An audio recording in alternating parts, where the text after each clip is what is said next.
Hi guys, Sci-Fi Recapped here. Before we start, warning. Spoilers ahead. Today, I'm gonna explain a 2022 American science fiction movie called Prey.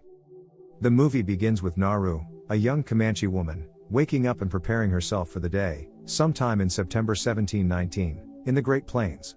She gathers plants and herbs accompanied by her dog, Sarai. She also practices throwing axes, aspiring to be a hunter one day.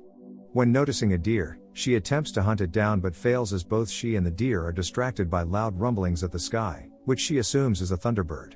It is actually a predator spaceship, but she does not know it yet. Naru then joins her older brother, Tabe, to hunt birds. He proudly tells her his experience of Katamiya, a hunt done by a Comanche tribe member to prove himself. She thinks she is ready for her Katamiya, but Tabe doubts it. Back home, Naru's mother compliments her on being an expert at everything except hunting, even though she aspires to be a hunter. Naru tells her she wants to prove everyone else wrong, that she can be a hunter too. She then notices her mother making a mixture for the war chief's injured knee and asks her why she missed an important ingredient called orange tutsia, to which her mother replies by instructing her to collect some. After collecting the orange tutsia, Naru hears a commotion saying that Puhi, a tribe member, was missing after encountering a cougar. A search party is tasked with finding him. Wanting to prove herself, Naru brings Sarai along and stalks the search party. Although others doubt her, Tabe defends her by saying she can help treat Puhi if they find Puhi alive, as she is trained to know medicines and is also a good tracker. Meanwhile, the predator, the alien species, arrives at the Comanche territory and hunts a snake to eat in its invisible mode. Unlike other animals, it brutally skins the snake. The search party finds Puhi, wounded but still breathing. Naru treats his wounds and gives him orange tutsia to reduce his body heat, thus minimizing the bleeding. They immediately head back home but Tabe decides to keep hunting the cougar. Naru thinks it is strange for a cougar to be far out of its den, assuming there is something far more dangerous scaring the cougar, thus worrying for Tabe. However, Tabe ensures her that he is going to be alright. On the way home, Naru finds the predator's track, which is enormous compared to other animals she used to see in the woods. Remnants of the skinned snake were dumped not far from it. She questions what kind of creature is so huge and skins a snake like that, making her worry more for Tabe and decides to go after him. A young Comanche man, Paka, accompanies her. They reach Tabe, waiting for the cougar. Naru suggests giving the cougar bait on the tree, then they wait until the cougar shows up to kill it. Tabe is convinced that it is time for Naru's Katamiya. They then get into position. Paka mocks Naru for not being able to hunt, underestimating her ability to kill a cougar. Then, he is surprised by the cougar and falls off the tree branch. After a quick encounter with the cougar, Naru also falls off the tree, but she notices a spark beyond the trees before she falls unconscious. Naru wakes up in her home. Her mother explains that Tabe carried her home and went back to finish hunting the cougar.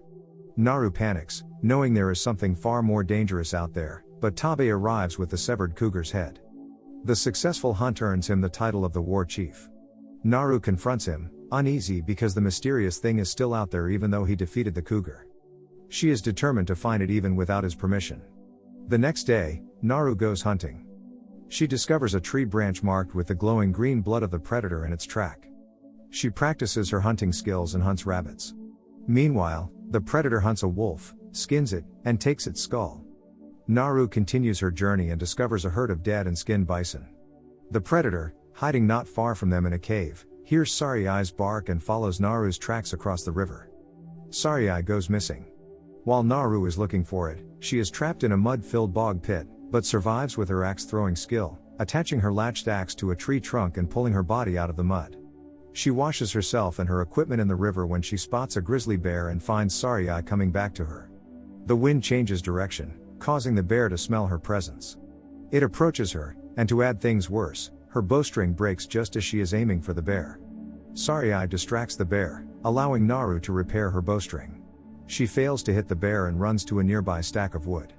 The bear suddenly stops chasing after her, sensing the predator behind it. Naru watches in horror as the invisible predator easily defeats the bear and breaks it in two. She escapes, swimming downstream until she is found by a search party led by Wasapi, sent by Tabe to look for her. They do not believe Naru's story of the predator, thinking it is the same as the monster in childhood stories. Naru attempts to finish her hunt, but Wasapi and other men tie her wrists and then attempt to deliver her home.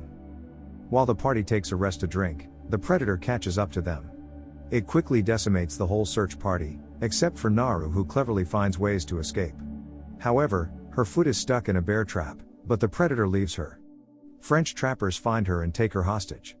She learns that they are responsible for killing the bison.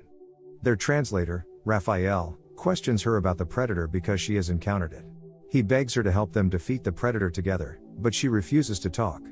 The trappers then reveal to her that they have also caught Tabe, bleeding him to force Naru to talk.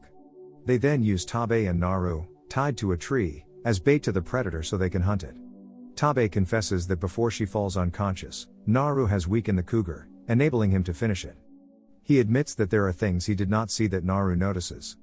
Naru explains that the predator let her live because it did not perceive her as a threat. She is also certain that the trapper's intention of using them as bait would not work for the predator. Her words are proven true. The predator uses its fighting skills and advanced weapons to decimate the Frenchmen while Naru and Tabe free themselves. Naru is unsure whether the predator can be killed, but Tabe convinces her that if it bleeds, it can be killed. They part ways, Naru back to the French camp to free Sarai and reclaim her weapons, while Tabe gets one of the escaped Frenchmen's horses. At the French camp, Naru defeats the remaining trappers and frees Sarai when she notices Raphael, missing one of his limbs, begging her to treat his wounds in exchange for information on how to use his pistol. Naru gives him the orange tutsia she keeps in her pockets, causing him to shiver. She then senses the predator nearby and runs to hide, while Raphael plays dead.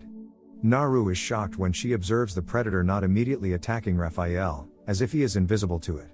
Only after it steps on Raphael's leg and he screams that it notices him and kills him. She deduces that consuming the orange tutsia, or lowering body temperature, will make a person invisible to the predator. Sarai comes barking, and just before the predator is about to attack it, Tabe arrives on horseback, impaling the predator. At one point, the predator's mask falls off, troubling its projectile aim.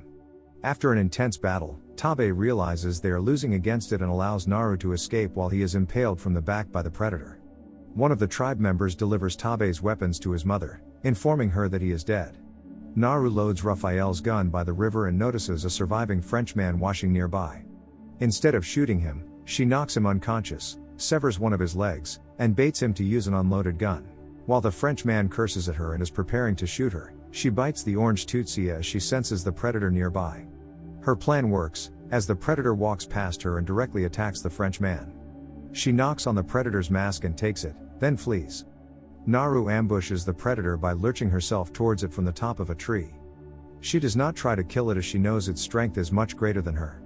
Instead, she traps him inside a mud-filled bog pit where she was trapped earlier, then positions herself in front of tree branches to make the predator aim its projectiles at her. Unbeknownst to it, she already placed its mask in a position that will cause the projectile to blow past its head, effectively killing it. She screams at her victory and takes the predator's head and Raphael's pistol back to her tribe. Naru is welcomed by her tribe with cheer and joy. She informs the chief that they need to move to safer ground, as there are threats nearby. As Tabe is deceased, she is made the new war chief. In the end credits, 3 Predator spaceships arrive at the Comanche grounds. Subscribe to watch more videos like this, turn on notifications, and leave a like to help the channel out. Thank you for watching.